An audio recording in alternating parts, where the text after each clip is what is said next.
Humans have been dealing with the mold problem for thousands of years. Some of the earliest documented cases of mold are in early versions of the Bible. We actually have specific guidelines of how people are supposed to test and get rid of mold problems in homes in the Bible. In the Old Testament, in Leviticus, they describe leprosy of the house.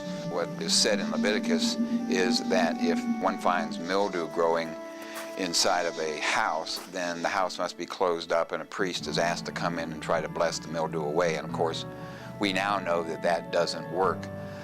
Essentially, though, the consequences of mold growth inside a building, according to Leviticus, is that the mold should be scraped off the inside of the building should be closed up and no one should live in it. Then if the mold comes back, they say that it's an invasive mold and the building must be destroyed, essentially dismembered and all the contents taken to an unclean place outside the town. It's kind of strange in that the mechanism for curing the problem is very similar to what they do for mold remediation these days.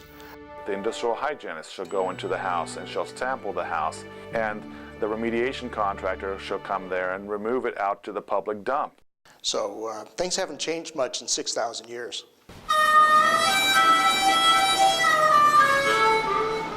Mold is everywhere, and it will always be everywhere. We will never eliminate mold from the environment. It will never happen. In schools and offices and homes, we have naturally occurring microorganisms in the air all the time. They're there as a natural part of our planet. Problems come into effect when these natural background populations grow to large numbers, or we have certain species that start to show up. Mold serves an important function in our ecosystem. If it wasn't for mold, we may be walking around knee-deep in things that died hundreds of years ago. As far as the number of molds that have been identified, they probably run about 100,000, and there may be 10 times as many that have not been identified. Mold is usually considered synonymous with fungi, and how the fungus grows is that first it forms a mycelial mat, and it has long hyphae which twine and give it a base. They have structures that grow out of that, and usually on the very end of that is the spores. And the spores are the things that usually become airborne. Spores are a dormant, very hardy phase of mold growth.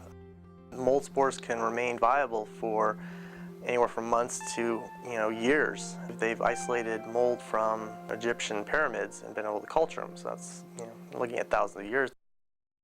Mold spores can be very small. You can fit 10,000, 100,000 mold spores on the head of a pin.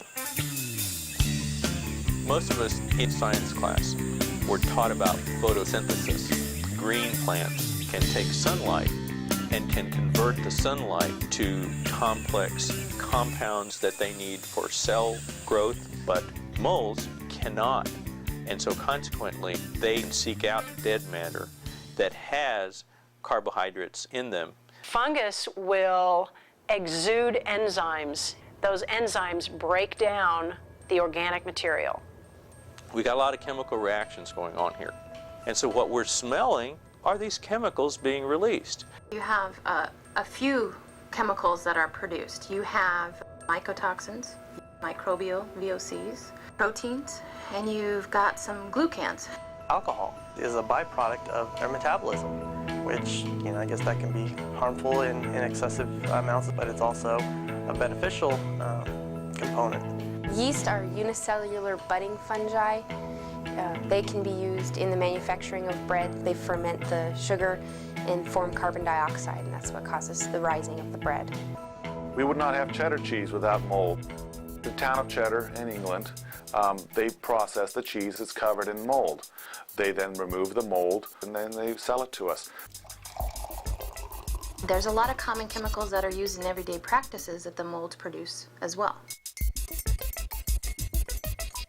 Aspergillus niger is used to make citric acid, which is used in the manufacturing of soda. But in other cases, Aspergillus niger can be toxic and produce health problems. There's various strains of all different kinds of molds. And there's Penicillium that is used to make blue cheese, but then there's also penicillium that can cause illness.